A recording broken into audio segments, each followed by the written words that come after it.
இப்போது கர்த்தருடைய வார்த்தைகளை நாம் கவனிப்போம். நாம் எல்லோரும் ஆண்டவராகிய இயேசு கிறிஸ்துவை ஏற்றுக்கொண்டு இன்றைக்கு அவருக்காக நாம் இந்த பூமியில வாழ்கிறோம். பிறக்கும் போதே நம்ம எல்லாரும் இயேசு கிறிஸ்துவை அறிந்து பிறக்கல. அப்படியே பிறந்தாலும் ரட்சிப்பு என்பது ஏற்ற நேரத்துல தான் ரட்சிப்பு. எல்லாரும் ரட்சிக்கப்பட்டு கர்த்தராகிய இயேசுவை விசுவாசி, அப்போது நீரும் உன் வீட்டாரும் ரட்சிக்கப்படுவீர்கள். அதுதான் சத்தியம்.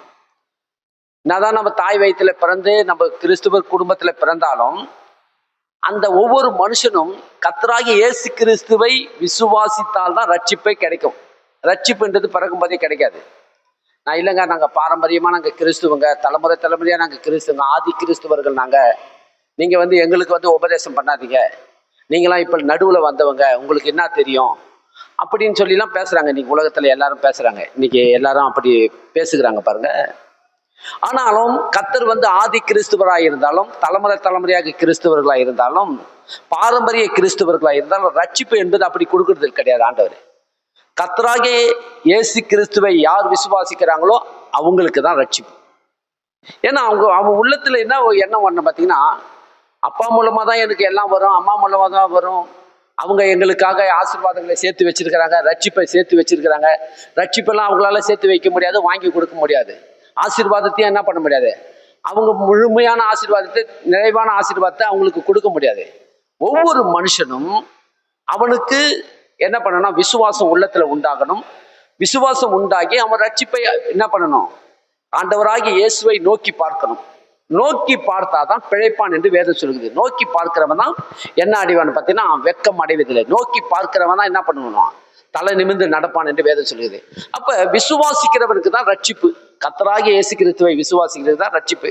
இப்ப என் குடும்பத்துல பிள்ளைங்க இருக்கிறாங்கன்னா அந்த பிள்ளைங்களுக்கு ரட்சிப்பு பத்தி அறிந்திருக்கணும். இல்லை எங்கள் அப்பா ரட்சிக்கப்பட்டாரு, நாங்களும் இல்லைங்க, நாங்கள் எல்லாரும் ரட்சிக்கப்பட்டவங்க இல்லை. பாருங்க, அவன் ரட்சிக்கப்பட்டிருப்பான்னு சொன்னால் அவன் பேசும்போதே அவனுக்கு தெரியும். அவன் வாயிலிருந்து வர வார்த்தையை வச்சு நம்ம பேசிடலாம், அவன் என் ரட்சிப்புக்குள்ள இருக்கிறானா இல்லையா என்றது. அப்போ ரட்சிப்புக்குள்ள இருக்கிறவங்க கர்த்தரை பற்றி எப்படி பேசுவாங்கன்றது நல்லாவே தெரியும். அவன் இருதயத்தை நிறைவினால் என்ன நடக்கும், வாய் பேசும். நல்ல மரம் நல்ல கனிகளை கொடுக்கும். அப்போ நல்ல மரம் என்னன்னா அவனுடைய நடத்தை, அவனுடைய செய்கை, அவனுடைய வழிமுறைகள் எல்லாத்தையும் நீங்க பார்க்கும்போது அவன் ரட்சிக்கப்பட்டு இருக்கிறான்றதுக்கு நம்ம அதுவே நமக்கு தெரியும். ரட்சிக்கப்பட்டவன் சொல்லி நம்ம என்ன பண்ணோம், திருமணத்தெல்லாம் பண்ணி வைக்கிறோம் இல்லையா. ஒரு மனுஷனை பார்த்து நம்ம ரட்சிக்கப்பட்ட மனுஷமா கிறிஸ்துக்குள்ள இருக்கும். அப்புறம் பார்த்தா தான் அவன் கூட குடும்பம் நடத்தும் போது தான் தெரியும் அவன் கர்த்தருக்கு இடம் கொடுக்கறதே கிடையாது. அவன் இஷ்டம் போல வாழ்வான், அவன் இஷ்டம் போல நடப்பான். அப்பதான் தெரியும், எங்க நாங்கள் ரட்சிக்கப்பட்ட மனுஷன் தான் சொல்லி கல்யாணம் பண்ணோம், பார்த்தா எப்படிப்பட்டவனா இருக்கிறான், கடவுள் பயமே இல்லாதவனா இருக்கிறாங்க. அதான் பாருங்க, கடவுள் பயம் இல்லை, அவருக்கு கொடுக்க வேண்டிய மரியாதை, அவருக்கு கொடுக்க வேண்டிய கணம் இல்லைனாலே அதுலேயே நம்ம பார்த்துக்கலாம் அவன் ரட்சிக்கப்பட்டவனா ரட்சிக்கப்படாதவனா என்பதை நம்ம தெரிந்து கொள்ளலாம். ரட்சிக்கப்பட்டவன் என்ன பண்ணுவாங்க, இது கடவுளுடைய ஆலயம், இந்த ஆலயத்தை நான் கெடுக்க மாட்டேன், எனக்கு கொடுத்த இது வாழ்வு. தேவன் எப்படி சொல்லியிருக்கிறாரு, கணவன் மனைவிக்குள்ள எப்படிப்பட்ட ஒரு அண்டர்ஸ்டாண்டிங் இருக்கணும், அதெல்லாம் அவங்க அறிந்து புரிந்து அதன்படி நடப்பாங்க பாருங்க. அப்ப நீங்களும் நானும் இன்றைக்கு கிறிஸ்துக்குள்ள இருக்கிறோம். கிறிஸ்துக்குள்ள அழைக்கப்பட்ட நீங்க எப்படி நடக்க வேண்டும் அதை குறித்து இன்றைக்கு நான் உங்களுக்கு போதிக்க போறேன். எப்படி இருக்க வேண்டும், எப்படி நடக்க வேண்டும், என்ன நம்பிக்கையில நீங்க வாழறீங்க, இந்த உலகம் போகிற போக்குல நம்ம போறோமா, இல்ல உலகத்துக்கு ஆப்போசிட்டா நம்ம வாழறோமா. நம்ம எல்லாரும் எதிர்நீச்சல் போடுறவங்க, நம்ம எல்லாரும் உலகம் எல்லாம் இப்படி ஓடுது, உலக மக்கள் எல்லாம் ஒரே வகையில ஓடுறாங்க. நம்ம எப்படி ஓடுறோம், நம்ம அவங்க கூட ஓடாம நம்ம எதிர்நீச்சல் போடுறவங்க. நம்ம எப்போதும் எதிர்நீச்சல் போடுறவங்க தான் கிறிஸ்துவங்க. உலகம் சொல்லுது இது அவ்வளவுதான், இப்படி அப்படின்னு சொல்றாங்க. ஆனா நம்ம என்ன சொல்றோம், இல்லைங்க எங்களுக்கு ஒரு சேதமும் வராது, இல்லைங்க எல்லாரையும் பிடிக்குதாங்க அந்த வேதி, கொரோனா என்கிற வேதி எல்லாரையும் பற்றி கொள்ளுதான், எல்லாரையும் அட்டாக் பண்ணுதான், எங்களுக்கு வராது. எப்படி சொல்றீங்க உங்களுக்கு வராது? அதான், என் பக்கத்தில் 1000 வலது புறத்தில் 16 தீமைகள் கேடுகள் வருங்க, எங்களுக்கு வராதுங்க. அதான் எதிர்நீச்சல் போடுறோம். நம்ம எப்படிப்பட்டவங்க, எதிர்நீச்சல் போடுகிறவர்கள் நம்ம எல்லாரும். அப்ப நீங்க எப்படிப்பட்டவர்களா இருக்கிறீங்க, நான் இன்றைக்கு உங்களுக்கு எடுத்துக்காட்ட விரும்புகிறேன். கொலோசியரின் புத்தகம் 3ஆம் அதிகாரம் 12ஆம் வசனத்திலிருந்து நம்ம லைனா அப்படியே உங்களுக்கு சில காரியங்களை நான் எடுத்து கொடுக்குறேன். கவனிங்க, எப்படி நம்ம இந்த பூமியில வாழணும், எப்படி வாழ்ந்து கொண்டு இருக்கிறீங்க. அப்படி வாழ்ந்து கொண்டு இருக்கிறவங்க இதுல கொடுக்கிற வார்த்தைகள் மூலமாய் நீங்க உங்களை மாற்றிக்கொள்ளணும். நான் மாறவே மாட்டேன், நான் அப்படிதான் இருப்பேன். ஆண்டவர் சொல்ற மனம் திரும்புன்றாரு. என்ன சொல்றாரு, மனம் திரும்புன்றாரு, நான் திரும்ப மாட்டேன். இப்ப நீங்க ரெட் ஹில்ஸுக்கு போனோம்னா, நான் பல முறை சொல்லியிருக்கேன் இல்லையா, ரெட் ஹில்ஸை நோக்கி போறீங்க. ரெடின்ஸுக்கு போகிறதுக்கு நீங்கள் இப்படி போயின்னு இருக்கிறீங்க, திருவள்ளூரை நோக்கி போகிறீங்க. ஏம்மா நான் ரெடின்ஸுக்கு போனேங்க அப்படின்னு சொல்லி எங்கள் வழியில் பார்த்து ஒரு மனுஷனை கேட்குறீங்க. அங்கே சொல்கிறேன், எங்க இப்படி வந்தீங்க, இப்படி போனீங்கன்னா திருவள்ளூருக்கு தான் போவீங்க. நீங்கள் மனத்து இப்படி திரும்பி போனீங்கன்னா ரெடின்ஸுக்கு போயிடலாம். நான் திரும்ப மாட்டேன், நான் இப்படி தான் போவேன். கடைசி வரைக்கும் ரெடின்ஸு நம்ம எங்கே போக மாட்டோம், ரெடின்ஸை போய் சேர மாட்டோம். அப்போ நீங்களும் நானும் ஜீவனை பெற்றுக்கொள்ளணும்னா, நம்ம போகிற வழி சரியில்லைன்னா சபையில் நமக்கு கொடுக்குற அந்த வார்த்தையின் மூலமாய் நம்ம மனம் திரும்பணும். என்ன பண்ணணும்? மனம் திரும்பணும்.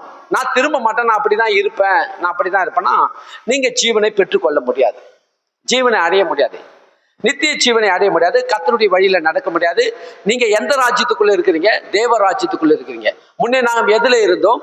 இருளின் அதிகாரத்தில் இருந்தோம். இப்போது அன்பின் குமாரனுடைய ராஜ்யத்துக்குள்ள இருக்கிறோம். இந்த ராஜ்யத்துக்குள்ள நம்ம எப்படி இருக்கணும் அதை நீங்க அறிந்து கொள்ள வேண்டும். இப்ப ஒரு பெண்ணை திருமணமாகி கல்யாணம் பண்ணி வீட்டுக்கு கூட்டுக்கிறாருங்க. அம்மா வீட்டுல எப்படி அப்படி இப்படி இருந்திருக்கலாம், எப்படி வேணாலும் இஷ்டம் போல இருந்திருக்கலாம் அம்மா வீட்டுல, இல்லையா? அம்மா வீட்டுல இருந்த விதம் வேற, இங்க இப்ப இந்த வீட்டுக்கு வந்த விதம் வேற. அப்ப மாமியார் வீட்டுக்கு வந்தாலும் நான் அப்படிதான் இருப்பேன், அம்மா வீட்டுல இருக்கிற மாதிரி தான் இருப்பேன்னு சொல்றேன். அது முறை கிடையாது, மாத்திக்கணும். இங்க வந்த உடனே என்ன பண்ணணும்? நம்மளுடைய சுபாவங்களை மாத்தி கொள்ளணும். ஏன்னா வாழ வேண்டிய இடத்துல நம்ம எப்படி இருக்கணுமோ அப்படிதான் இருக்கணும். அப்படி இருந்தாதான் நம்ம என்ன பண்ண முடியும்? எல்லாத்தையும் நம்ம என்ன பண்ண முடியும்? சுதந்திரித்து கொள்ள முடியும். நான் இல்லை, எங்க அம்மா வீட்டை இப்படிதான் இருந்தேன், நாங்க அப்படிதான் இருந்தேன், இதை நான் வந்து செய்திருக்க மாட்டேன், இதெல்லாம் நான் என்ன பண்ண மாட்டேன், இதெல்லாம் திருத்திக்க மாட்டேன், இதெல்லாம் மாத்திக்க மாட்டேன். மாத்திக்கணும் பாருங்க, மாத்திதான் ஆகணும். வாழ வேண்டிய இடத்துல போற இடத்துல நம்ம மாத்திக்கணும். அதுதான் நல்லது. புருஷனுக்கு ஏற்ற மாதிரி வாழணும். அங்கே சொந்த பந்தங்களோடு இணைந்து நம்ம வாழணும்னா அப்ப நம்ம மாற்றிக்கொள்ளணும். அப்படிதான் நம்ம இன்றைக்கு பாருங்க, இருளின் அதிகாரத்திலிருந்து இன்றைக்கு அன்பின் குமாரனுடைய ராஜ்யத்துக்குள்ள வந்திருக்கிறோம். இந்த ராஜ்யத்துக்குள்ள இருக்கிற நீங்க உங்களை மாத்தி கொள்ளணும். நான் மாத்த மாட்டேன், நான் அப்படிதான் இருப்பேன்னு சொல்றது தப்பு, இல்லையா? நான் மாத்திக்கணும் பாருங்க. மாத்திக்கினதுனால்தான் என் குடும்பம் இன்னைக்கு நல்லா இருக்குது. நான் என்னை மாத்திக்கினேன். இந்த போதனைகள் எல்லாம் கேட்டு என்னை நான் மாற்றிக்கொண்டேன். என்னை மாற்றிக்கொண்ட பிறகுதான் என்ன ஆச்சு? எனக்கு என் குடும்பம் நல்லா இன்னைக்கு ஆசீர்வாதமா இருக்கிறதுக்கு காரணமே நான் மாற மாட்டேன், நான் அப்படிதான் இருப்பேன் அப்படின்னு சொல்லி நான் கேட்ட போதனையை கேட்டு நான் மாறாம இருக்க மாட்டேன் நான் சொல்லவே இல்லை. மாற்றிக்கொள்ள நான் விரும்பினேன், மாற்றிக்கொண்டேன்.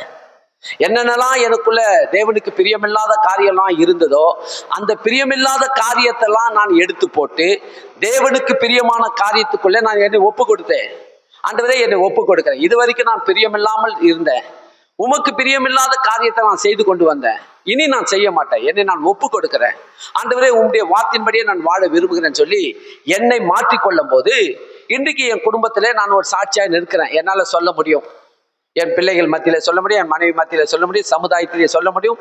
ஏன்னு சொன்னா, நான் கிறிஸ்துவுக்குள் நான் வாழ்கிற வாழ்க்கையை நான் மாற்றி கொண்டதுனால நான் போய் ஊரெல்லாம் சாட்சி சொல்ல வேண்டிய அவசியம் இல்லை. என்னுடைய சாட்சியை அங்க என்ன பண்ணோம், அங்க மற்றவங்க முன்னாடி அதை அறிந்து கொள்வார்கள், இல்லையா? இப்ப நம்ம என்ன சொல்றோம்னா பாருங்க, கொலேசியன் புத்தகம் 3ஆம் அதிகாரம் 12ஆம் வசனத்துல இருந்து படிங்க. ஆகையால் நீங்கள் தேவனால் தெரிந்து கொள்ளப்பட்ட பரிசுத்தரும் பிரியமாய் உருக்கமான இரக்கத்தையும் தயவையும் மனத்தாழ்மையையும் சாந்தத்தையும் நீடிய பொறுமையும் தரித்து கொண்டு ஒருவரை ஒருவர் தாங்கி ஒருவர் பேரில் ஒருவருக்கு குறைபாடு உண்டானால் கிறிஸ்து உங்களுக்கு மன்னித்தது போல ஒருவருக்கொருவர் மன்னியுங்கள். இவை எல்லாவற்றின் மேலும் பூரண சற்குணத்தின் கட்டாகிய அன்பை தரித்து கொள்ளுங்கள். தேவ சமாதானம் உங்கள் இருதயங்களில் ஆழக்கடவது. இதற்கென்றே நீங்கள் ஒரே சரீரமாக அழைக்கப்பட்டீர்கள், நன்றி அறிதல் உள்ளவர்களுமாயும் இருங்கள். கிறிஸ்துவின் வசனம் உங்களுக்குள்ளே சகல ஞானத்தோடும் பரிபூர்ணமாக வாசமாயிருப்பதாக. சங்கீதங்களினாலும் கீர்த்தனைகளினாலும் ஞான பாட்டுகளினாலும் ஒருவருக்கு போதித்து புத்தி சொல்லி கொண்டு உங்கள் இருதயத்திலே கர்த்தரை பக்தியுடன் பாடி வார்த்தையினால் ஆவது கிரியையினால் ஆவது நீங்கள் எதை செய்தாலும் அதையெல்லாம் கர்த்தராக இயேசு கிறிஸ்துவின் நாமத்தினாலே செய்து அவர் முன்னையாக பிதாவாகிய தேவனை சோஸ்திரியுங்கள். போதும், நிறுத்துங்க. பாருங்க, இங்க என்ன சொல்றாரு பாத்தீங்கன்னா, ஆகையால் நீங்கள் தேவனால் தெரிந்து கொள்ளப்பட்ட பரிசுத்தரும். நீங்க என்னவா இருக்கிறீங்க? பார்க்க போனா நம்மளை பார்த்து ஆண்டவர் சொல்லணும், அசுத்தரம் தான் சொல்லி கூப்பிடணும். என்ன சொல்லி கூப்பிடணும்? அசுத்தர். இதான் உண்மை. அசுத்தமான காரியத்துல தான் நம்ம இருந்தோம், துர்க்கிரியில தான் நம்ம வாழ்ந்தோம். தேவனுக்கு முன்பாக சத்துருக்களா இருந்தோம், பாவிகளா இருந்தோம். ஆனா அவர் எப்படி நம்மளை அழைக்கிறார் என்பதை அப்போஸ்தலனாகிய பவுல் திட்டவட்டமாக சொல்றாரு. நீங்கள் தேவனால் தெரிந்து கொள்ளப்பட்ட பரிசுத்தரும் பிரியமாய் உருக்கமான இரக்கங்களையும் தயவையும் மனத்தாழ்மையும் சாந்தத்தையும் நீடிய பொறுமையும் என்ன பண்ணணுமா? தரித்து கொள்ளுங்க. இது முக்கியம். நான் இல்லைங்க, நான் அப்படிதான் கத்துவேன், நான் அப்படிதான் பேசுவேன், நான் அப்படிதான் ஆவேசப்படுவேன், நான் எமோஷனா தான் பேசுவேன், என்னுடைய பழக்கம் அப்படிதான், எனக்கு சாந்தனாலே பிடிக்காது, மனத்தாழ்மைனா பிடிக்காது, மனத்தாழ்மைனா பிடிக்காது, அப்புறம் நீடிய பொறுமையா இருக்கணும்னா பிடிக்காது. எனக்கு இப்பயே வேணும், இப்பயே வைக்கணும், எனக்கு இப்பயே வேணும். எங்க ஒருத்தன் இருக்கிறான் பாருங்க, எங்க கடைசி பேரன் இமானுவேலுங்கிறவன், எதை கேட்டாலும் எனக்கு இப்பயே வேணும். அது பாத்தீங்கன்னா ஏதோ ஒரு கார் போவோம் ரோட்ல, இன்னைக்கே எனக்கு வாங்கி கொடு அந்த காரன்னுவான். இன்னைக்கே வேணும், இப்பவே வேணும், இல்லடா நாளைக்கு இட்டு போய் வாங்கிக்கணும், இப்பவே எனக்கு வேணும், இப்பவே வேணும்னு அடம்பிடிப்பான் பாருங்க. இப்பவே வேணும், இப்ப வேணும். நான் உங்களுக்கு சொல்லுகிறேன், இங்க ஆண்டவர் சொல்றாரு, என்ன சொல்ற? உருக்கமான இரக்கத்தையும் மனத்தாழ்மையும் அப்புறம் சாந்தத்தையும் நீடிய பொறுமையும் தரித்து கொள்ளுங்கள். முதல்ல எதை கத்துக்கணும்? அறிந்து கொள்ளணும். இது ரொம்ப முக்கியம். ஆபிரகாம் பொறுமையோடு காத்து கொண்டிருந்தாரு. ஆபிரகாம் என்ன வந்தாரு?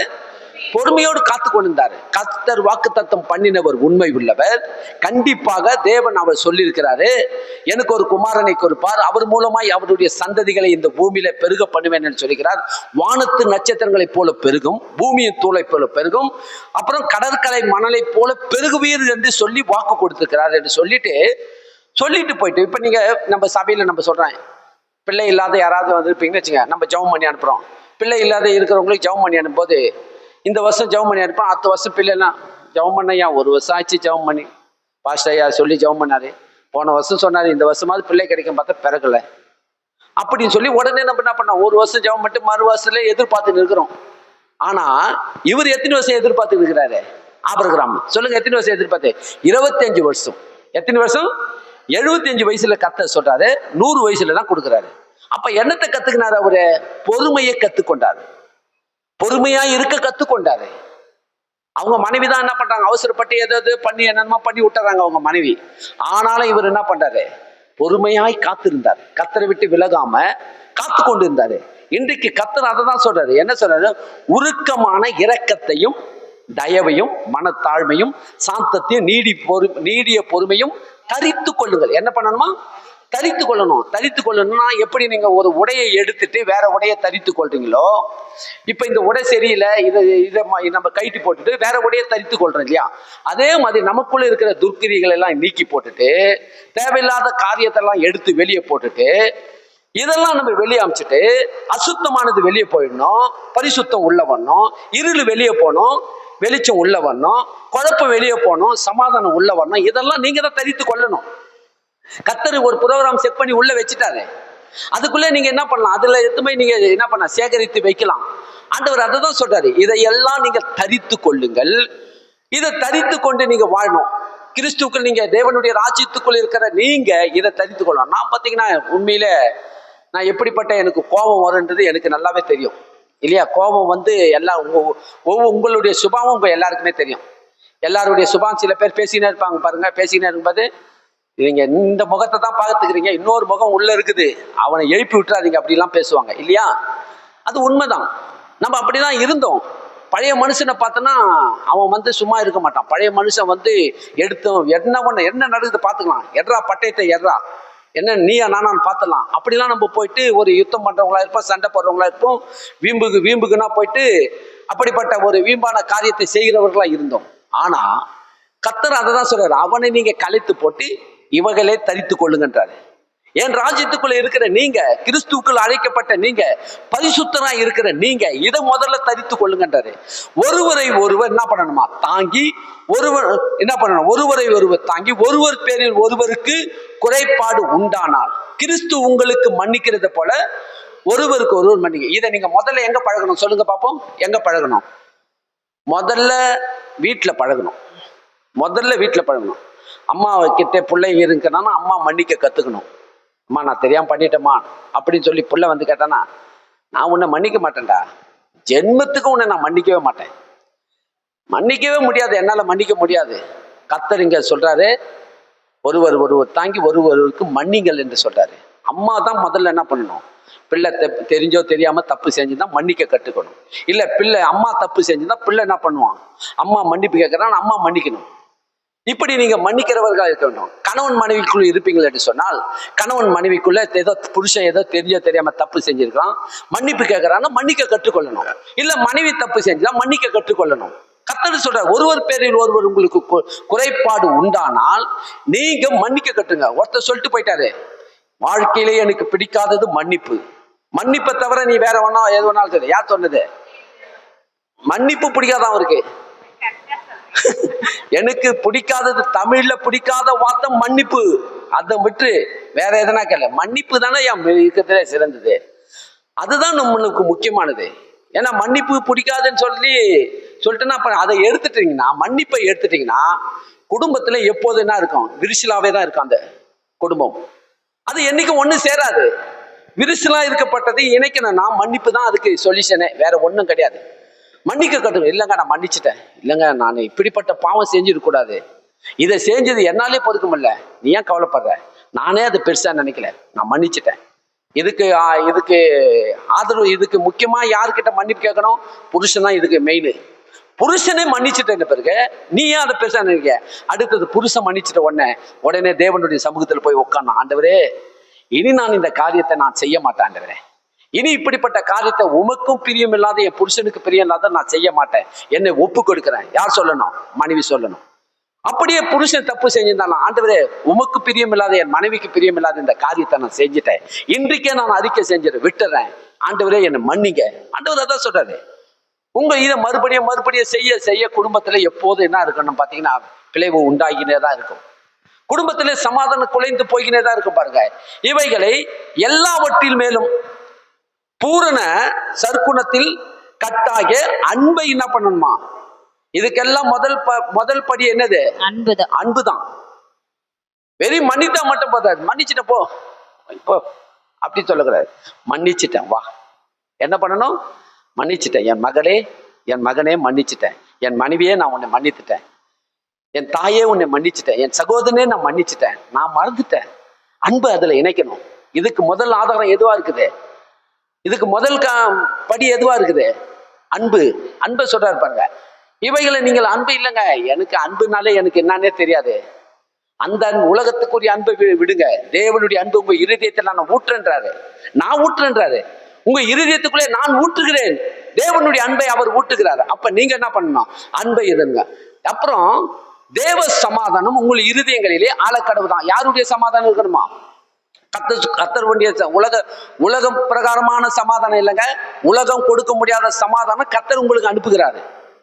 உலகம் கொடுக்க முடியாத சமாதானம், தேவ சமாதானம் உங்கள் இருதயங்களிலே எப்பொழுதும் நிறைந்திருக்கணும். அப்படி நிறைந்திருக்கலன்னா அப்ப என்ன காரணம்னு பாத்தீங்கன்னா, நீங்க உடனே தேவனோடு ஒப்புரவாகணும். ஒப்புரவாகி, ஆண்டவரே என் இருதயத்துல ஏதோ ஒரு குழப்பம் இருக்குது, நான் என்ன எதனால இந்த குழப்பம் இருக்குன்னு நீங்க உங்களுக்கே தெரியும். ஒண்ணு ஜெபத்துல குறைப்பட்டு போயிருப்பீங்க, தேவ வசனத்துல நீங்க என்ன பண்ணிருப்பீங்க, தினமும் படிக்கிற வேதத்தை நீங்க விட்டு இருந்தீங்கன்னா சமாதானம் குழமையா இருக்கும். தினமும் பண்ற ஜெபத்துல நீங்க குறைப்பட்டு போனாலும் சமாதானம் அங்க குறைப்பட்டு போகும். கண்டிப்பா நடக்கும். எத்தனை பேர் படிக்கிறீங்களோ, வேதத்தை படிக்கிறீங்க, அவங்களுக்கு தெரியும். கண்டிப்பா வேதம் படிக்கிறவங்களுக்கு கண்டிப்பா தெரியும், ஜெபம் பண்றவங்களுக்கு கண்டிப்பா தெரியும். நான் ஜெபம் பண்ணிருக்கேன், வேதம் படிச்சிருக்கேன், என்னைக்கோ ஒரு நாள் விட்டுட்டேன்னா எனக்கு நல்லா தெரியுது. உடனே சமாதானம் குறைப்பட்டு போகுது, உள்ள இருந்து இருக்கிற சமாதானம் குறைப்பட்டு போகுது. உடனே தேவனுடைய சமூகத்துல வந்து உட்கார்ந்து அவருடைய பாதத்துல ஜெபம் பண்ணி வேதத்தை படிக்கும் போது சமாதானம் நிறைவாகிறது. எனக்கு நல்லா தெரியுது. அது இதுதான் தேவன் சொல்றார். தேவனுடைய சமாதானம் என்ன இருக்கணுமா? உங்கள் இருதயங்களிலே ஆழக்கடவுது. விசுவாசிக்கிறீங்களா? எல்லாம் ஜெபம் பண்றீங்களா? ஜெபம் பண்றவங்களா கையை உயர்த்துங்க பார்ப்போம். ஆமா, ஜெபம் பண்ணாதவங்க கையை உயர்த்தாதவங்க ஜெபம் பண்ணல. அப்ப ஜெபம் பண்ணுங்க, இனிமேட்டு ஜெபம் பண்ணுங்க. ஏன்னா ஜெபம் பண்ணுனா கண்டிப்பா நீங்க ஒன்னா பாருங்க, சமாதானம் நிறைவாகும். இந்த இருதயத்திலே சமாதானம் நிறைவாகிறது நீங்க காண்பீர்கள். விசுவாசிக்கிறீங்களா? பாருங்க, உங்க இருதயத்திலே தேவனுடைய சமாதானம் பரிபூர்ணத்தோடு, அதாவது ஆழக்கடவுது. இதற்காகவே நீங்கள் என்ன பண்ண முடியும்? ஒரே சரீரமாக அழைக்கப்பட்டீர்கள், நன்றி அறிதல் உள்ளவர்களாய் இருங்கள். அப்புறம் கிறிஸ்துவின் வசனம் உங்களுக்குள்ளே சகல ஞானத்தோடும் பரிபூர்ணமாக வாசமாய் இருப்பதாக சங்கீதங்களினாலும் கீர்த்தனைகளினாலும் ஞான பாட்டுகளினாலும் ஒருவருக்கு ஒருவர் புத்தி சொல்லி கொண்டு உங்கள் இருதயங்களே கர்த்தரை பக்தியுடன் பாடி. அப்ப நீங்க என்ன பண்ணணுமா? ஒருவருக்கு ஒரு புத்தி சொல்லணும். எப்படி புத்தி சொல்லணும்? தேவனுடைய வசனத்தை ஒப்பிட்டு பேசணும். ஏன் பயப்படுற? சாத்ராக்கு மேஷாக்க பார்த்தல எப்படி இருந்தாங்க, எவ்வளவு கொடூரமான காட்சி. புத்தி சொல்லணும் இப்படிதான். வேதத்தை அறிஞ்சவங்க எதனா ஒரு ஸ்டோரி எடுத்து சொல்லணும். சாத்ராக்கு மேஷாக்க எடுத்து சொல்லுங்க, தானியேலை பத்தி சொல்லுங்க, ஈசாக்கை பத்தி சொல்லுங்க, ஆபிரகாமை பத்தி சொல்லுங்க, சாராளை பத்தி சொல்லுங்க. யாரை அந்த இடத்துல ஒப்பிட்டு பேசினா அவங்களுக்கு பிரயோஜனமா இருக்குமோ அப்படிப்பட்டவங்களை ஒப்பிட்டு பேசி புத்தி சொல்லுங்கன்றாரு. அப்ப நீங்க புத்தி சொல்லணும் என்ன பண்ணணும்? வேதத்திலே நீங்க வளரணும். வேதத்திலே நீங்க என்ன பண்ணணும்? பழகணும். வேதத்துல பழகணும், ஜபத்திலே பழகணும். இதை நீங்கள் பழகினாதான் நீங்க அந்த நேரத்துல என்ன பண்ண முடியும்? அந்த வார்த்தைகளை எடுத்து புத்தி சொல்லி அவர்களை தேற்ற முடியும். உலக பிரகாரமான வார்த்தைகளை கொடுத்து நீங்க தேற்றுவீங்கன்னா அது நல்லா இருக்காது. அப்ப தேவ வசனமாகிய அதுல இருந்து ஒரு உதாரணங்களை எடுத்து சொல்லும் போது அவங்களுக்கு கேட்கிறவங்களுக்கு அது பிரயோஜனமா இருக்கும். அவங்களுக்கு அது ஆறுதலா இருக்கும், சமாதானமா இருக்கும். ஏன்னா எந்த நேரத்துல வேணாலும் மனுஷனுக்கு குழப்பம் வருது பாருங்க. குழப்பம் வருது, மன உளைச்சல் வருது, எதுதான் ஒரு தடுமாட்டம் உண்டாகிறது. அப்ப உண்டாகும் போது கிறிஸ்துவுக்குள் வாழ்கிற நீங்களும் நானும் அப்படிப்பட்ட காரியத்தை செய்யும் போது அவர்களுக்கு புத்தி சொல்லணும். எப்படி சொல்லணும்? வேதத்திலிருந்து சில காரியங்களை எடுத்து சொல்லும் போது அந்த வார்த்தை அவர்களை ஆற்றி தேற்றும். விசுவாசிக்கிறீங்களா? இது சத்தியம். அப்ப அததான் சொல்றாரு பாருங்க. வார்த்தையினாலாவது கிரியினாலாவது நீங்கள் எதை செய்தாலும், இங்க கொண்டு வந்துட்டாரு பாருங்க. நீங்கள் எதை செய்தாலும் என்ன பண்ணணுமா? அதையெல்லாம் கர்த்தராகிய இயேசு கிறிஸ்து நாமத்தினாலே செய்து அவர் முன்னணியிலேயே பிதாவாகிய தேவனை சோத்தரிங்கள். கொண்டு வந்துட்டாரா? எதை செய்தாலும் என்னுடைய சுயமாய் எடுத்து பேசின விதமாய் பேசாதீங்க. இதுக்கெல்லாம் அஸ்திபாரம் யாரா இருக்கிறாரு? ஆண்டவராகிய இயேசு இருக்கிறாருன்னு சொல்லி அவர் நாமத்தை கொண்டு செய்யுங்கள் என்றாரு. இது வரைக்கும் நம்ம யாரை கொண்டு சேர்ந்திருந்தோம்? உலகத்துக்குரிய வழியில நம்ம வாழும்போது இஷ்டம் போல அவங்களை இவங்களை ஒப்பிட்டு பேசுவோம். இப்ப நீங்க அவங்களை இவங்களை ஒப்பிட்டு பேசாம இயேசு கிறிஸ்துவை ஒப்பிட்டு பேசி அவரை முன்னவாய் வைக்கணும். அவரே அஸ்திபாரமாய் நிலைநிறுத்தி அவரே மையப்படுத்தி அவரை பேசுகிறவர்களாக இருக்க வேண்டும். இது முடிச்சுட்டு இப்ப சொல்றாரு பாருங்க, குடும்பத்தை நடத்துகிறவங்களுக்கு சொல்றாரு ஆண்டவரே. குடும்பம் நடத்துறவங்களுக்கு இப்ப குடும்பம் நம்ம நடத்துறோம் இல்லையா? 10 விதமா 10 கட்டளை கொடுத்தாரு ஆண்டவர். 10 கட்டளை 2ஆ பிரிச்சாரு. ஒரு பாதி கட்டளை உன் தேவனாகிய கர்த்தரை சேவிக்கிற விதத்தையும், பாதி கட்டளை நீங்க உலக ரீதியா வாழ்கிற உங்கள் வாழ்க்கையிலே அது எப்படி நீங்க செயல்பட வேண்டும். உன் தாயும் தகப்பனையும் கனம் பண்ணுவாயாக. அதான் முதல் கட்டளை இல்லையா? 10 கட்டளையில 2ஆ பிரிச்சு அந்த உலக ரீதியா நடக்க வேண்டிய கட்டளையில முதல் கட்டளைன்னா உன் தாயும் தகப்பனையும் கனம் பண்ணுவாயாக இல்லையா? அந்த கட்டளையில கொடுக்கும் போது இங்கே தேவன் சொல்றாரு, உலக வாழ்க்கையில வாழும் போது நீங்க என்ன பண்ணணும்னா, மனைவிகளே கர்த்தருக்கு என்ன பண்ணணுமா? கர்த்தருக்கு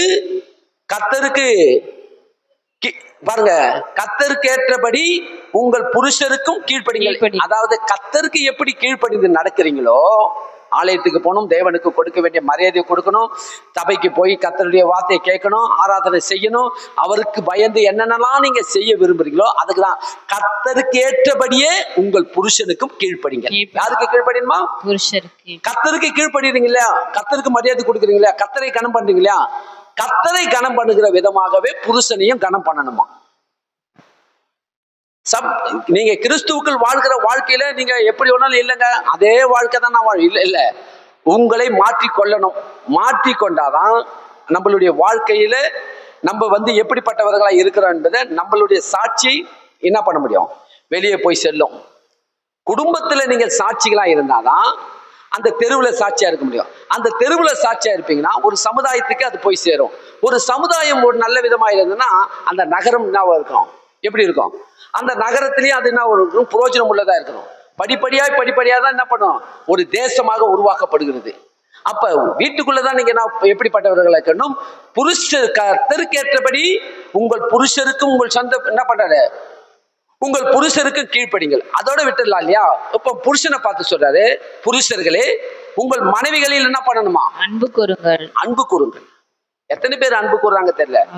அன்பாலதான் மனைவி என்ன பண்ண முடியும்? சரி கட்டவே முடியும். வேற எதுனாலும் நீங்க சரி கட்டவே முடியாது. நான் இந்த போதனை கேட்டுதான் என்ன சரி பண்ணிக்கினேன்.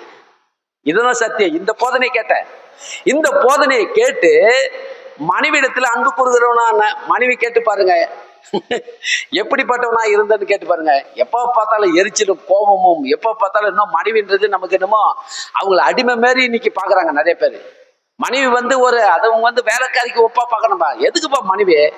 சாப்பாடு செஞ்சு போறதுக்கு, துணிமணி துவச்சு போறதுக்கு, அப்புறம் வீட்டை சுத்தம் பண்றதுக்கு, அதுக்குதான் மனைவி நான் கல்யாணம் பண்ணேன். சொல்றாங்க பாருங்க, நிறைய பேர் சொல்றாங்க, என் பிள்ளைக்கு ஒரு கல்யாணம் பண்ணணும். என்னம்மா என்னாச்சு, ஏன் உங்க பிள்ளைக்கு கல்யாணம் பண்ணீங்க? உடம்பாவில் தான்ப்பா, கை கால் வலிக்குது, முட்டி வலிக்குது, கால் வலிக்குது, இடுப்பு வலிக்குது. இனி எல்லாம் இவ்வளோ நாள் செஞ்சுப்பதான். அவன் வந்தாதான் இன்னைக்கு இனிமேல் துணி துவைக்கிற வேலை, சாமான் துவைக்கிற வேலை, அப்புறம் சாப்பாடு செய்யற வேலை. அவன் வந்தாதான். அப்படிதான் பாக்குறாங்க.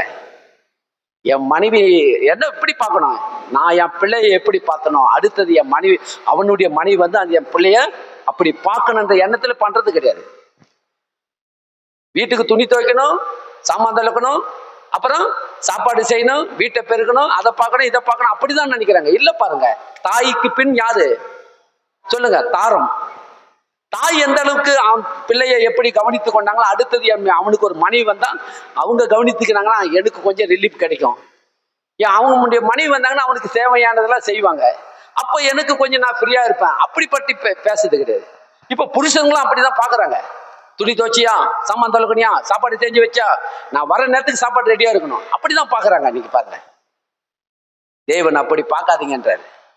மனைவிடத்துல அன்பு கூறுங்க. நீங்க அன்பு கூர்ந்து பாருங்க, சாம்பார் சூப்பரா இருக்கும், மீன் குழம்பு சூப்பரா இருக்கும். அன்பு கொஞ்சம் குறைச்சி பாருங்க, சாம்பார் எப்படி இருக்கும்?